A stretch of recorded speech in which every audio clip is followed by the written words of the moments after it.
guys, it's Elizabeth, Countess of Low Carb, and on this episode we're going to do the best intermittent fasting schedule coming up next.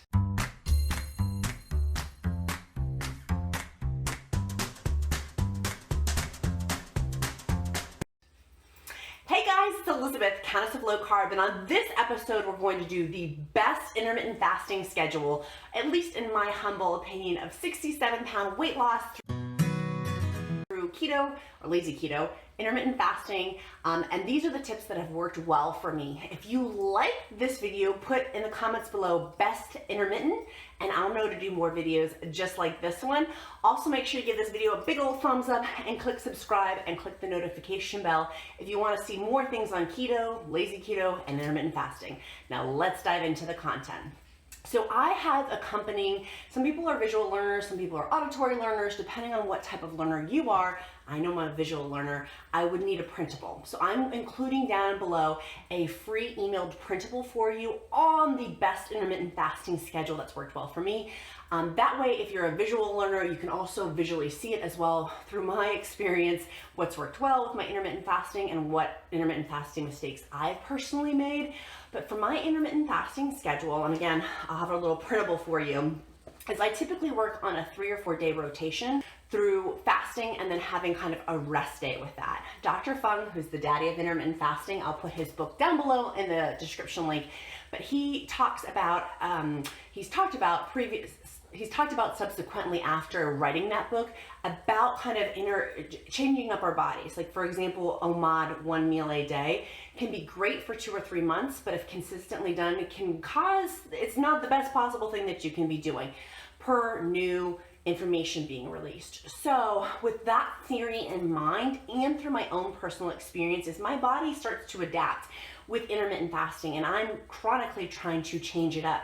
So if you follow this, I would suggest that in a few months, 2 or 3 months, that for the best intermittent fasting schedule, you tweak it and change it up a little bit more. So what I've done through intermittent fasting is I'll typically do a 16-hour fast one day. The next day I'll do a 20-hour fast, and then on the third day I'll do a 24-hour fast. And then on the fourth day, it will be a day of rest. Now, sometimes does my schedule interfere with that? Absolutely. I work intermittent fasting around my schedule, not my schedule working around intermittent fasting. And I would encourage you to do that too. Make this a lifestyle that fits in well with your work schedule, your family commitments. If you're traveling, like I have a trip coming up this weekend, it's going to change my intermittent fasting routine. And so this is not like ironclad. It's just simply a suggestion. So I do the 4 days, a 16-hour fast, a 20-hour fast, a 24-hour fast, and then a day of rest. Then on the next day back into fasting, I usually will bounce in with an 18-hour fast, but if I'm feeling up to it, I'll bounce in with a 24-hour fast. Then so we had the break, then we have the next day. Then the day after that is either a 20-hour fast or a 24-hour fast, and then the third day is a 20-hour fast or a 24-hour fast.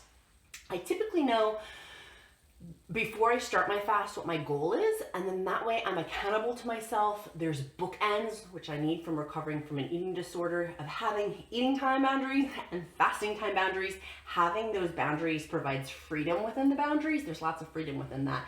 And so it makes things easier for me with intermittent fasting to know when I'm on, when I'm off with setting those times.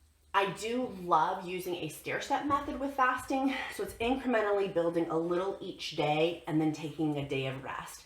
So again, making this best intermittent fasting schedule work well for you, I would encourage you to test it and see what works well. People don't like my hands being expressive, sorry. I'm doing a lot of hand motions today, but it's because I'm an air traffic controller right now for you guys with fasting. Land here for intermittent fasting or land over here. It's like, just kidding. If you're loving this video, by the way, put down in the comments best intermittent fast, give it a like. So back to the content. So I would figure out what schedule works well for you, do that for a few months, and then change it up.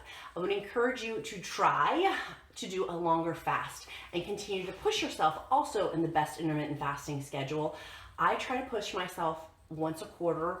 Ideally, I'd like it to be more than that, but typically once a quarter. So my longest fast I've ever done is 50 hours against Dr. Hendy Berry. We had a competition on that, and my best fasting time was 50 hours. Get a buddy, try to race them for intermittent fasting.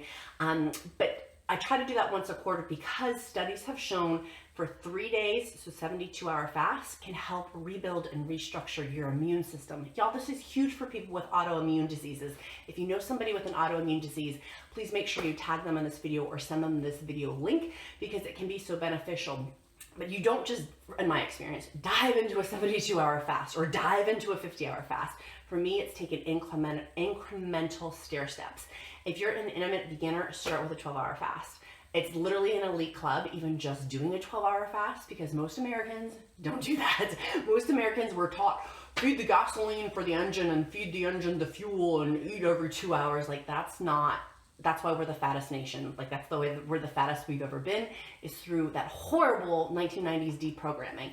So I would encourage you to get my free printable that I have for you with the best intermittent fasting schedule. Start stair stepping it and start coloring on it to see as a visual reward, because again, there is something about positive affirmation. There's a reason why 2-year-olds, 3-year-olds, kids need positive reinforcement. We need it as adults too. So start coloring in that little sheet for your intermittent fasting to help stair step and build your times. And then once you have a higher threshold with intermittent fasting, you can start mix and matching 16-hour fast, 24-hour fast, 18-hour fast, 30-hour fast, 20-hour fast, break. Like, I like incorporating breaks in too, because it takes away the mind effery in my best intermittent fasting schedule of pushing. I need some rest. We're human beings, not human doings, and need some sort of rest incorporated into that. So I would encourage you to make sure that that is also factored in, is having rest for your body, of just eating, like, I'm gonna have breakfast with my family at Cracker Barrel when we go on Sunday mornings, or whatever it is. That for me has also been very important part of this process, and to help continue to lose weight through intermittent fasting and through lazy keto. So if you're loving this video, put down in the comments best intermittent. Make sure you give it a like, make sure you click subscribe. If you want to see more videos just like this, please make sure you comment so I know I do videos based upon what y'all tell me. And make sure you sign up for my free weekly Wednesday encouragement and keto meal plan as well. I wish you guys a powerful day. Bye guys.